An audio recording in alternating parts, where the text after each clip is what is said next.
The US and Brazil are the two largest exporters of soybeans. China is the world's largest importer of soybeans. Mhm. China was buying all their soybeans from the United States just as a way to kind of make it up a little bit. Like, well, we got to buy the soybeans anyway. Why not buy them from the US to keep the US-China trade deficit under control so it doesn't become too politically toxic? Well, as soon as Trump threw on the tariffs, China retaliated by moving their soybean orders to Brazil. Stop buying U.S. soybeans.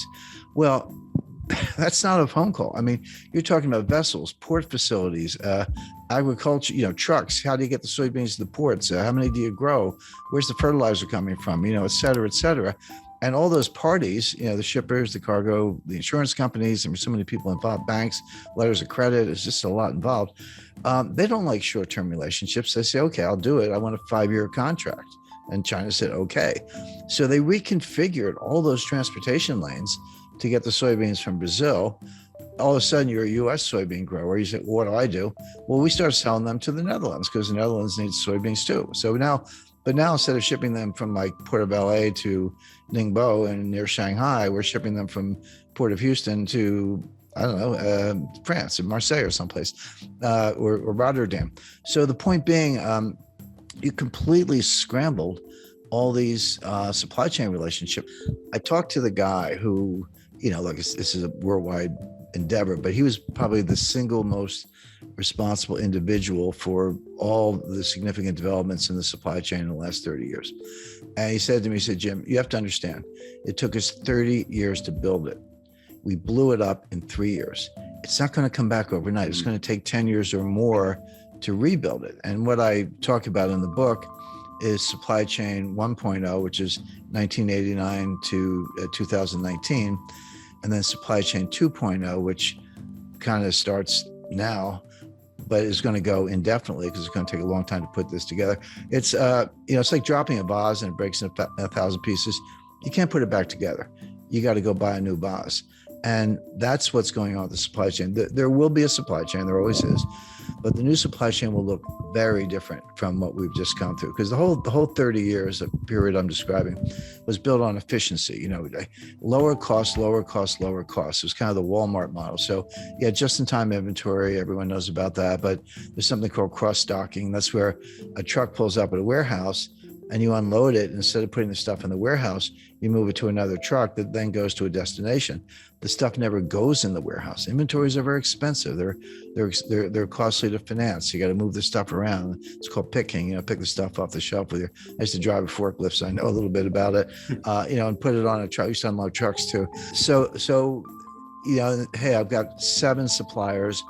Why don't I cut it down to 3 and do bigger contracts with each one and get lower unit costs? I've got 5 transportation lanes. Why don't I cut that down to 2, get everything to Los Angeles and Seattle, as the case may be, et cetera. And they did it for 3, and they got costs lower, and Walmart and Amazon were the champions of this, but everyone else was doing it.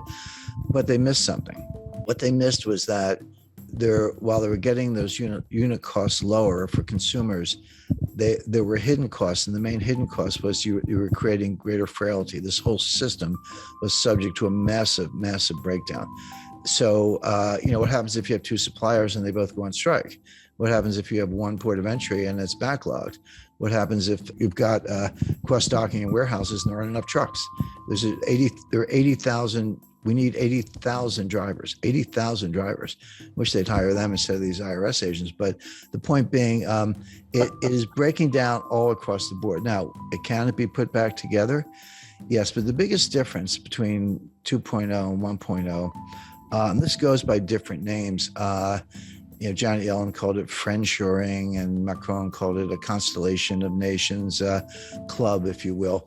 So you'll still have trading partners, you'll still have outsourcing, you'll still have transportation lanes, but it'll be members only. It'll be basically democratic, kind of liberal republics, Western Europe, the EU, of course, US, Canada, Australia, New Zealand, Japan, India, I would expect to be included.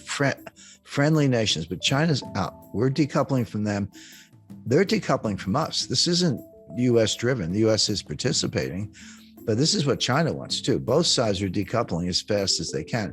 China can develop its own network, maybe Central Asian republics, some Southeast Asian suppliers and so forth, but they're going to lose customers. Well, most of their customers actually in the United States. We won't buy their stuff and we won't sell them our stuff, particularly high tech stuff. So the world's going to break, and these new clubs are going to be formed, and there will be trade and there will be transportation lanes, but it'll be much more restrictive. Now, will prices be a little higher? Yes, but it'll be more secure. So the way I describe that, if you buy insurance on your house, or I buy insurance on my house, you don't want your house to burn down. You hope it doesn't. But if it does, you don't think your insurance premiums are a waste of money. Like when you write that check, you're like, that's money well spent. When you pay higher prices for consumer goods, the delta between the old price and the new price is your insurance premium for a more reliable system. And also, there's a big national security component to this. And I talk about Russia and Ukraine and China in the book. So that's all. So how the supply, what the supply chain breakdown means, chapter 1, chapter 2, what caused it, and we talked about that, and 3, where is it going, what are the constraints, and we talked about that. But then my editor, who's love working with us, she said, well, Jim, got to be a chapter on inflation. I said, of course we do. The supply chain breakdown is causing a lot of the inflation we see, and I'm going to write another chapter on deflation. And everyone's like, wait a second, why are you talking about deflation? That's coming next. People are not ready for it. I know the inflation's here. I buy gasoline. I shop in the grocery store. I get it. It's persistent. It's not transitory. I understand all that. But inflation has 2 major sources. One is the supply side, which is called cost push inflation. So that's energy price shocks, the stuff we're seeing coming out of Ukraine, fertilizer shortages, strategic metal shortages, component suppliers who can't deliver stuff to factories in Germany and they're shutting down, et cetera. The other cause is from the demand side, and that's called demand pull inflation. Basically, it's psychological. Consumers pull demand forward. They're like, hey, I was thinking of buying a refrigerator. I better buy it today because the price is going to go up in 6 months. And in the 70s, we had both. It started with cost push with the Arab oil embargo, but it ended up demand pull. I was starting my career at the time. Your boss would just give you a raise. You didn't even have to ask. Inflation was going up so fast. Like, I better give this guy a raise. Like, here's another, $30,000 or whatever, because people would quit. And that sort of spun out of control until Volcker squashed it all. Right now, we do not have demand pull inflation. We don't. This is not what's going on. We do have cost push inflation. The difference is hugely important because cost push inflation from the supply side, which is, again, when I talk about in the book, it's real, prices go up, but it's self-negating. The old saying that, the cure for higher oil prices is higher oil prices, because when they get too high, people stop driving. They shut down various activities. By the way, if you're unemployed, you're not buying any gasoline because you're not going anywhere. I mean, that's kind of a nasty way of putting it, but that's how cost push inflation, tips into a recession, and then prices come down. And we saw that in 1974. You had Jerry Ford and Alan Greenspan walking around with they had these win buttons, WIN, was so for whip inflation now, except we had a recession and prices collapsed. Now it came back by 77 with for a lot of reasons, but right now we don't have demand pull, we have cost push. It will go away when this economy goes into recession, and then we're going to be talking about disinflation and deflation, which are kind of close cousins. And the Fed's going to be out on a limb as usual, raising rates in the face of a recession and a price collapse.